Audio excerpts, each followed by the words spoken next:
Եթե դու նույնպես ուզում ես այսպիսի արդյունք ստանալ, ապա մնա մինչև վերջ բոլոր գաղտնիքները տեսնելու համար։ Խմորի համար մեզ անհրաժեշտ է 2 բաժակ գորգ ջուր, բաժակի չափը 250 գրամ եւ 6 հատ ձու, կոտրում ենք եւ լավ հարում։ Այնուհետև ավելացնում 1 թեյ գթալ լիմոնի աղ, 1 թեյ գթալ աղ, 2 ճաշի գթալ քացախ, 2 ճաշի գթալ օղի։ Խառնում ենք եւ քիչ-քիչ ավելացնում 7 բաժակ ալյուր։ Նախ հարում ենք հալիչով, այնուհետև սկսում հունցել ձեռքի օգնությամբ։ Կախված ալյուրի որակից հնարավոր է ավելացնել եւս 2 ճաշի գթալ ալյուր։ Եվ շարունակում ենք լավ հունցել։ Որից հետո շարունակում ենք հունցել սեղանի վրա, մոտավորապես 5-ից 7 րոպե։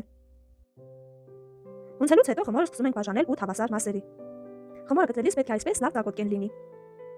Եվ սկսում ենք գեղեցիկ գնդեր անել։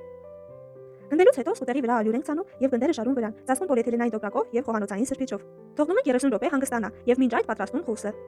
որի համար անհրաժեշտ է 2 բաժակ ալյուր եւ 4 տուփ մարգարին։ Մարգարինը ընդհանուր կազմում է 1 կիլոգրամ։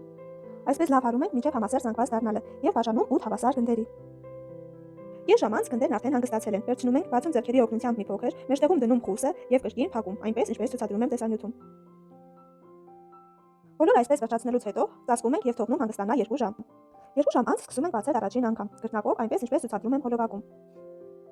Կրկնակելուց հետո սկսում ենք փաթաթել։ Սկզբից բերում ենք մի մասը մեջտեղ, այնուհետև հաջորդ մասը մյուսի վրա եւ 2 կողմերից վերևից ներքև փաթաթում, որից հետո դնում ենք 2 ժամ հանգստանալու։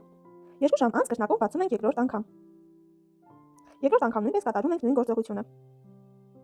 Կրկնակելու ընթացքում խմորը երբ փուչիկներ է տալիս, դա նշանակում է, որ խմորը լավ է ստացվել։ Այնուհետև ծառում ենք այնպես, ինչպես ցուցադրում եմ հոլովակում, որից հետո կրկին դնում ենք հանգստանա եւս 2 ժամ։ 2 ժամ անց սկսում ենք կրկնակել, այնպես ինչպես ցուցադրում եմ։ Կատարում ենք նույն գործողությունը, ինչ կատարել ենք նախորդ 2 անգամները։ Այս գործողությունները կատարելուց հետո 2 ժամ անց կարող ենք սկսել արդեն թխելը։ Խմորը կարող ենք պահել սառնարանում։ Իսկ եթե ձեզ դուր եկավ պատրաստման իմ տարբերակը, պահպանեք տեսանյութը եւ գրեք մեկնաբանությունում։ Բաժանորդագրվեք իմ ալիքին, տարածեք եւ լայքեք։